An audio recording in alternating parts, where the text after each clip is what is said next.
जय गुरु जी, शुक्राना गुरु जी, संगत जी। आज का सत्संग आप अंत तक सुनिएगा, आपको बहुत अच्छे आंसर्स मिलेंगे। सो जय गुरु जी, शुक्राना गुरु जी। जुलाई 2007 मैंने अपने भाई हरमिंदर सिंह से गुरु जी के बहुत गुणगान सुने थे। 2003 में जब मेरा ट्रांसफ़र जयपुर हुआ, मैं अपने भाई के साथ गुरु जी के यहाँ गया। संगत में मैंने बहुत लोगों के अनुभव सुने कि कैसे गुरु जी ने नामुमकिन को मुमकिन कर दिखाया था। इन सत्संग में मुझे उम्मीद मिली और मैंने गुरुजी से मेरा दाहिना हाथ ठीक करने की प्रार्थना की। एक दुर्घटना में मेरा हाथ बहुत गंभीर रूप से क्षतिग्रस्त हुआ था और शीत ऋतु में उसमें बहुत दर्द होता था, या कुछ काम करने के बाद, खासकर लिखने के बाद उसमें बहुत दर्द होता था। मुझे गुरुजी का आशीर्वाद प्राप्त हुआ और मुझे अगली बार तांबे का लोटा लाने का निर्देश मिला। मैं तांबे का लोटा लेकर गुरुजी के आगे बैठा था कि मैंने अपने हाथ में तीक्ष्ण लहर और ताकत की वृद्धि महसूस की। अब मैं अपना हाथ बिना किसी दर्द के हिला सकता था। मुझे काफ़ी यात्रा करनी होती है और मैं दुर्घटना प्रवृत्त हूँ, किंतु जब से मैं गुरुजी से मिला हूँ मैं सुरक्षित महसूस करता हूँ। एक बार करीब रात को 10 बजे मैं अजमेर से जयपुर आ रहा था और गाड़ी की पिछली सीट पर आराम कर रहा था। अचानक मुझे किसी ने उठाया और मैंने चिल्लाकर ड्राइवर को सावधान किया कि सड़क पर एक ट्रक खड़ा है। ड्राइवर ने फ़ौरन ही ब्रेक लगाई और दुर्घटना टल गई। मैं समझ गया कि गुरुजी ने ही मेरे जहन में वो शब्द डाले थे कि मैं ड्राइवर को चौकन्ना कर सकूं। मैं हमेशा ये महसूस करता हूँ कि गुरुजी की मुझ पर बहुत कृपा है और उन्होंने मुझे बहुत खुशी और संतोष प्रदान किया है। मैं बहुत भाग्यशाली हूँ कि मैं रोज़ जालंधर में गुरुजी के मंदिर जा पाता हूँ। सो जय गुरु जी, शुक्राना गुरु जी। जय गुरु जी, शुक्राना गुरु जी। संगत जी, आज का सत्संग आप अंत तक सुनिएगा, आपको बहुत अच्छे आंसर्स मिलेंगे। सो जय गुरु जी, शुक्राना गुरु जी। जनवरी 2012। जय गुरु जी, मैं अमेरिका में टेक्सास में रहती हूँ और गुरुजी से 2007 में मिली। मैं दुर्गा माता की उपासक हूँ और नवरात्रों में माता के लिए सालों से उपवास रखती आई हूँ। सितंबर 2010 के नवरात्रों में मैं अपने पति और बच्चों के साथ मंदिर गई। मैंने प्रार्थना करने के लिए अपनी आंखें बंद की और मुझे गुरुजी दिखे। मैं परेशान हो गई क्योंकि मैं चाहती थी कि माता रानी मुझे आशीर्वाद दें। मेरे पति ने कहा कि ये एक ही बात है। अतः मैंने फिर से आंखें बंद की। मुझे दोबारा गुरुजी दिखे। वह मुझे नज़र आते रहे और मुझे ये भी एहसास कराते रहे कि वह ही माता रानी भी हैं। तब से मैंने उनको हमेशा अपने साथ ही महसूस किया है। मुझे अभी तक गुलाबों की खुशबू नहीं आई है, पर मुझे प्रतीत होता है कि उनकी नज़र मुझ पर है। जय गुरु जी। ओम नमः शिवाय। शिवजी सदा सहाय। ओम नमः शिवाय। गुरुजी सदा सहाय। दिवाली से पहले मैं अपने घर की सफाई कर रही थी कि मैं गिर गई।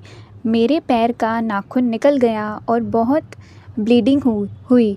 मैं चिकित्सक के पास गई जिसने संक्रमण से बचाव के लिए गहन एंटीबायोटिक दवाइयाँ लेने को कहा, किंतु मुझे उस दवाई से एलर्जी रिएक्शन हो गया। मेरा चेहरा सूज गया। मुझे सांस लेने में तकलीफ़ हो रही थी और शरीर में बहुत तेज़ दर्द था।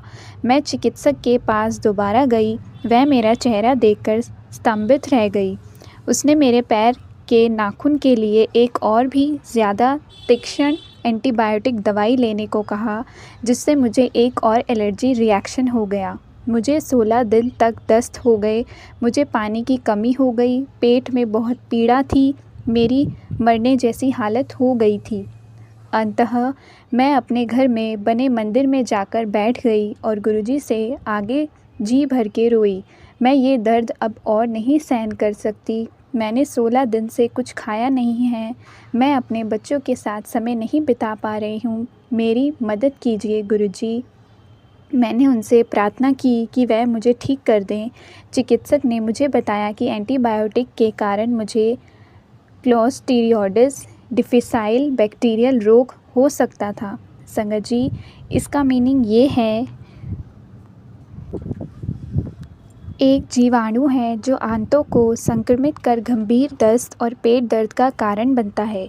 ये अक्सर एंटीबायोटिक दवाओं के अधिक उपयोग से आंतों को अच्छे बैक्टीरिया के नष्ट होने पर पनपता है और अस्पतालों या देखभाल केंद्रों में आसानी से फैलता है। तथा अगर ये रोग गंभीर स्थिति तक नहीं पहुंचा तो इसका इलाज हो सकता था, किंतु पूरी तरह रोग मुक्त होने में 1 साल लगता। उसी रात मुझे स्वप्न में मेरे एक मामा आए जिनकी कुछ महीने पहले ही मृत्यु हुई थी। मैं स्नान गृह जा रही थी और मेरे मामा मेरे पास आए। मैंने उनसे कहा कि मैं अभी आती हूँ, वह मेरा इंतज़ार करें। मुझे ऐसा प्रतीत हुआ जैसे कि पेट में मुझे कुछ काट रहा हो। आईने में मैंने देखा कि छोटे काले कीड़े मुझे काट रहे हैं। मैं डर गई और उन्हें हटाने लगी क्योंकि मुझे पेट में दर्द हो रहा था। जैसे ही वह सारे हट गए, मुझे पेट पर कुछ मुहासे जैसा नज़र आया। मैं डर गई और मैंने खुद से कहा, ये क्या है? अगली सुबह जब मैं उठी, मेरे दस्त बंद हो गए थे और मुझे दर्द नहीं हुआ। और ये सब गुरुजी के कारण हुआ। धन्यवाद गुरुजी, मैं आपसे प्यार करती हूँ गुरुजी। ओम नमः शिवाय, शिवजी सदा सहाय। ओम नमः शिवाय, गुरुजी सदा सहाय। सो जय गुरुजी, शुक्राना गुरुजी।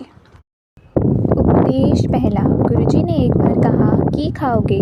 टमाटर विच भी स्प्रे है। दूसरा उपदेश, गुरबानी दे टप्पे सुनते हो? गुरुवाणी के शब्द सुनते हो? मैंने जवाब दिया, हाँ जी गुरुजी, कदी कदी। गुरुजी समझ आंदे ने? मैंने कहा, जी थोड़े थोड़े। सुनिया करो, चंगे हुंदे ने। तीसरा उपदेश, जद मैं ਤੁਹਾਨੂੰ डांस करवाना वा ਤੁਹਾਡੀ बॉडी ਦਾ पूरा एक्सरे खिंच ਜਾਂਦਾ है होर जिथे खराबी हुंदी है मैं ठीक करना वा। चौथा उपदेश, गुरुजी हमेशा संगत से शिव पुराण पढ़ने के लिए कहते थे। पांचवा उपदेश, ज़्यादा पैसा अच्छा नहीं होता। भगवान से हमेशा प्रार्थना करनी चाहिए कि इतना दीजिए जितना मेरे परिवार के लिए पूरा हो। छठा उपदेश, गुरु के सामने प्रार्थना करके अपने कर्मों की माफ़ी मांग लेनी चाहिए, उन कर्मों की भी जो आपको नहीं पता कि आपने कुछ गलत कर दिया है।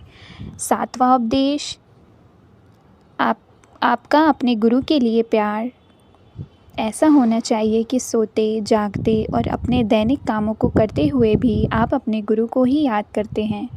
सो जय गुरुजी, शुक्राना गुरुजी।